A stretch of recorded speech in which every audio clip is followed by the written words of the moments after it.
Hello ladies and gentlemen, and welcome to Heroes of the Storm here on Black Harbor's Bay. On the left side in the blue we have mouse control, and we have the players Razirat as Diablo, Servin as Jaina, Filberg as Falstead, and Predrin as Malfurion, and Solid SMD as Sagara. On the right side in the red we have Team Refuse from the Europe. We have the players Konus as ETC, Merlin as Vala, Arkham as Brightwing, Toxic All as Anubarak, and Noisen as Sylvanas. And Falsteg is going to be quickly to get that sight thingy on the top lane. Oh, we are getting actually a 5 main people push here on the top lane, while bot lane is going to be Sagara alone, which means they should be able to get a teeny XP advantage depending on when Anubarak gets there. Otherwise it looks like it's a 3-person lane on the top lane here. Yeah, we have a 3 versus 2 top, which is basically assassin and specialist and Sprightwing. We should have chest spawn in about a few seconds. There we go. And this should be a bit of an advantage there for... Oh yeah, great pickup there by Diablo in the master skin. However though, we have a people advantage here for red, that they were more of them going for the chest. XP wise it's pretty close. Bottom chest now be getting contested in a 2 versus 2. However the blue team are a lower health, yeah, and we're actually getting ETC coming down here to contest it and making sure that, okay, we have this chest as well. Great, we have all the coins except one which Falstead managed to pick up, which was probably for the best. That could actually have been a plan. That, well, okay, we are not going to get this chest, hope we get one and then just get away, so they don't get 10 and don't get that level advantage directly at the start. The rest of the red team is turning in. Oh, are we getting a pick off here on Brightwing? No, we are not. Hammer goes all over while Falstead scores back. So far pretty calm beginning. You can see here Diablo's new mount. It's basically where he runs on his 4 limbs, I guess you call it, or feet, or feet and hand. Pick and choose your term right there. In the meantime we have a pretty solid push here bot lane. Not much have happened on the towers though, however, but this map is more of a objective map because the chest spawns quite often, and when you're not getting chests you're trying to get basically these camps. So yeah, it's a busy map, I would definitely say that. This is probably one of the maps where you always have something to do if you're not like in the very winning team and always are getting all the camps. Red team, however, now are finally getting in the one last coin, which would mean they will get some XP advantage because the cannon will kill off 1 or 2 towers. Here, so Gareth is getting picked off here by 3 people bot lane. It's a nice pick off and clean.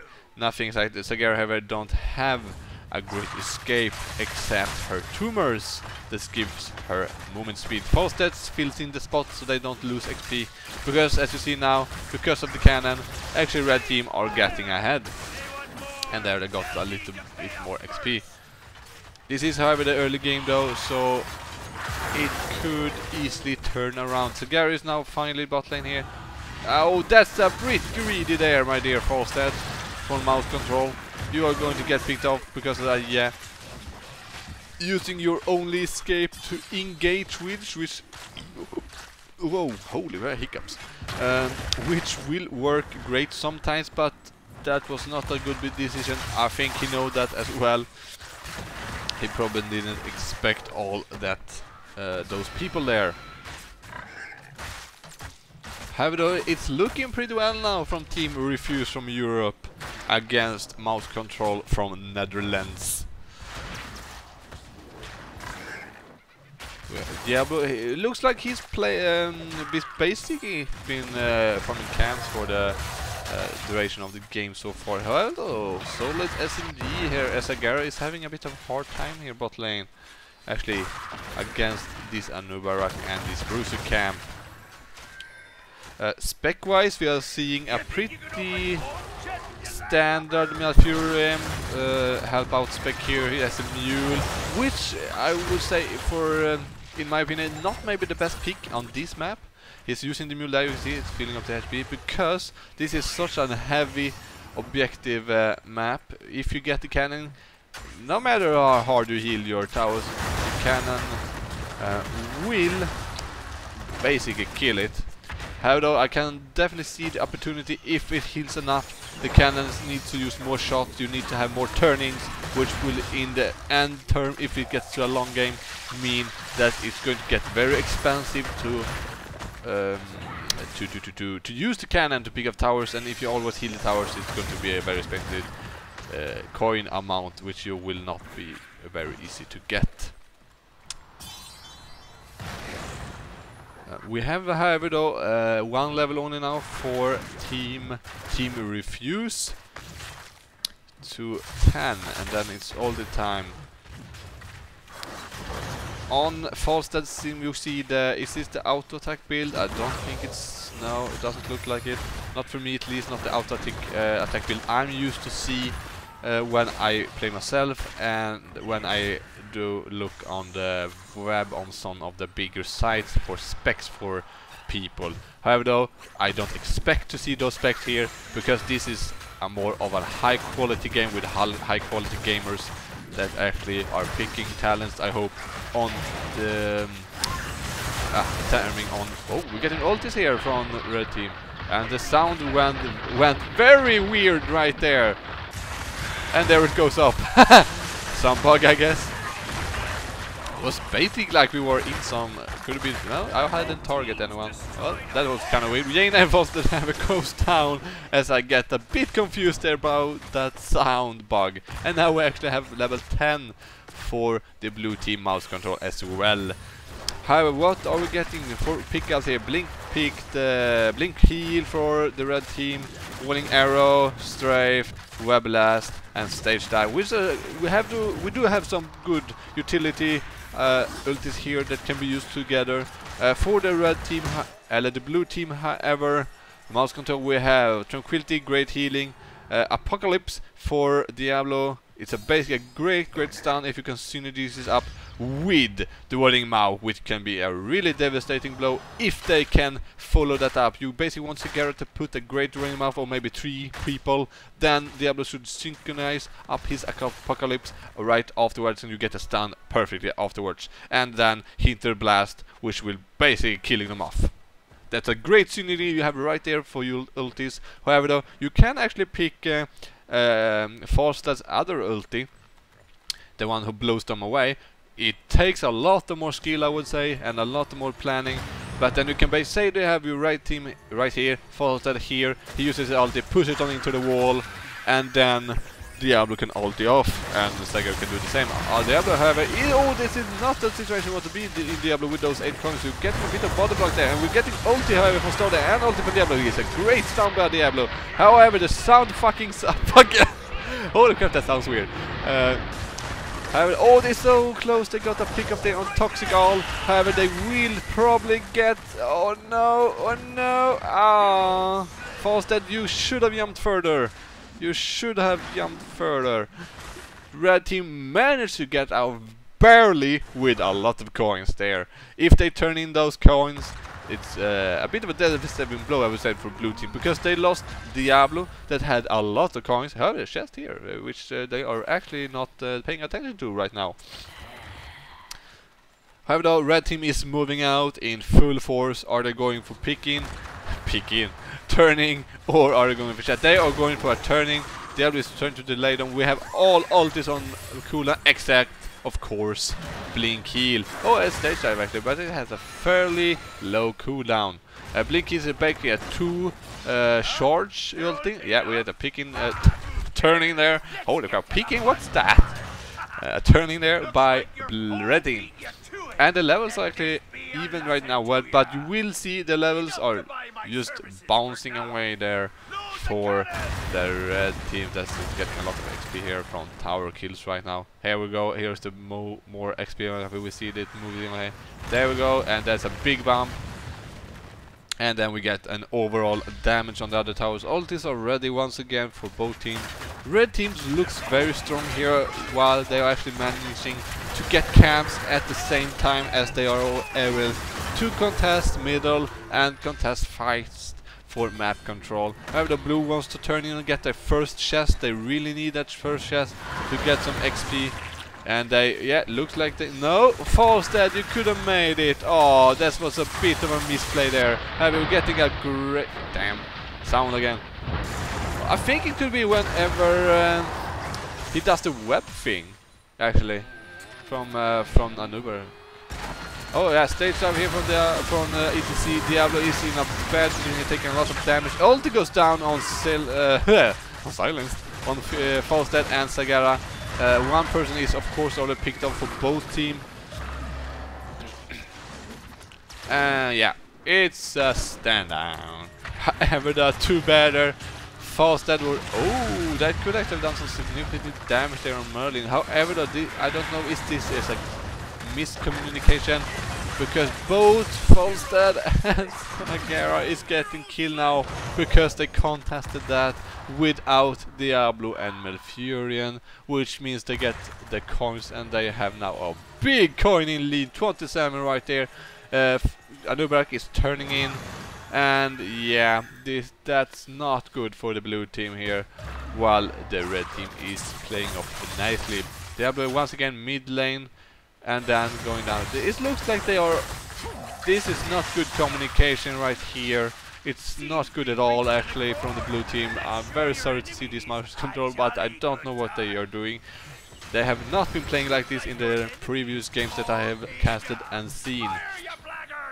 They are basically running in maybe two people, like Diablo have gone mid 2 times I've seen, and then 2 people going to try to contest them, picking the turning in the coins, and then they get picked up. As we saw earlier here, Falstead did that with actually around 7 coin-ish, and then he got picked up, and then the red team got them. The red team basically have coins now for turn-in or after turn-in.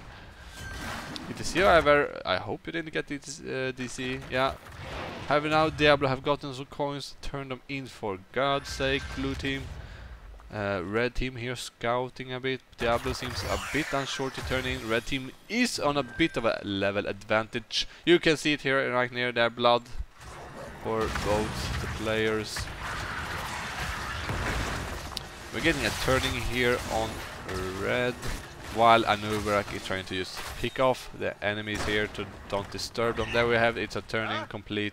Two turnings after another, more or less. And the XP will keep rolling in for red. And red, yeah, they are going to try to get the kill here on Malfurion. However, is one of the characters doesn't have an escape, and they are using some. Oh no, it was only a rolling arrow actually. But yeah, that was nicely pick off there from red team. That is leading ahead in all at this point. Of course, this map is very much like if you are in the lead, then you are usually kind of big in the lead because of the cannon. And here they're picking also towers, which will mean that next turning won't shoot at it. They are probably hoping to kill off this and then go back, get them more coins, and then turning, so the turning will shoot on this instead of splitting the bullets. Diablo, however, and Sagara are pushing mid and bot lane. My throat is really hurting.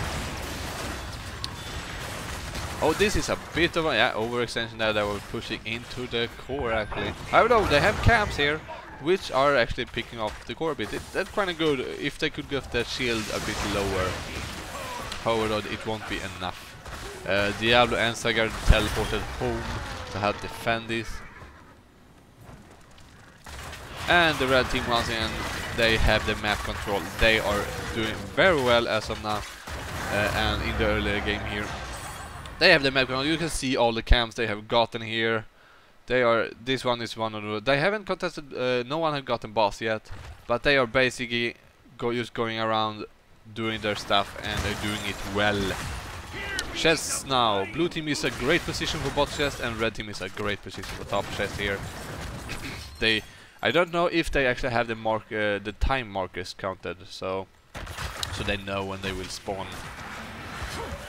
We have a bit of split push that will, yeah, that's devastating for them, because Mercury went around. Oh, that was not good. And yeah, they were okay. It could be the Cigaros. We are getting the synergy there actually. However, though, it misses because Diablo was a bit too eager to pull his ulti off, and it was the same for Falstead actually. So it's basically two ulted wasted. I don't actually not sure what the Falstead that could actually have hit. But Diablo's ulti did not. And we are looking at a Queen Pin. A pretty clean pick off here from red team. Team Refuse on the blue team mouse control. It looks like they should be able to get gain as well. Yeah, she's so squishy, doesn't need much damage, and she doesn't have a great escape until level 20 when she gets the blink, if she chooses to pick it. And yeah, we have them turning. They have the coins to very much turn in and get the cannon. They will basically kill off this and then just have the core left. You can see here red team they have the tires left here on the middle and in the bot. And spec wise we are looking at Sagara is doing a more of a I recognize this build. This is actually one of the more common builds. Yeah, Sagara is using one of the more common ones that are actually out on Heroes of the Fire if you're trying to find a good spec for her. However, though, we do see Vala on the red team here actually going the AoE build more or less. That one is a bit of a change to everything, but however the patch could have done some changes that actually makes this one more of a viable choice. Actually going for a bit of survival there as well. And we are getting the level 20 here now for the red team. We are Blink, we have Hardened Shield, which is a great build. When you play Sonya, it's lovely to have this. You can see blood for blood. Fight maybe. Yeah, we are getting any games in here. Ultis are not going off yet though. Are we getting a stage out here? Actually, if he wants to, he can basically stage dive into this. They should be kind of okay because blue team is a bit behind. However, though, this is a fight they don't need to pick if they don't want to. And now they lose the camp there. Creep camp that they had with them from there. Yeah, and then we have a little CC creep camp down there. That's pushing in the core.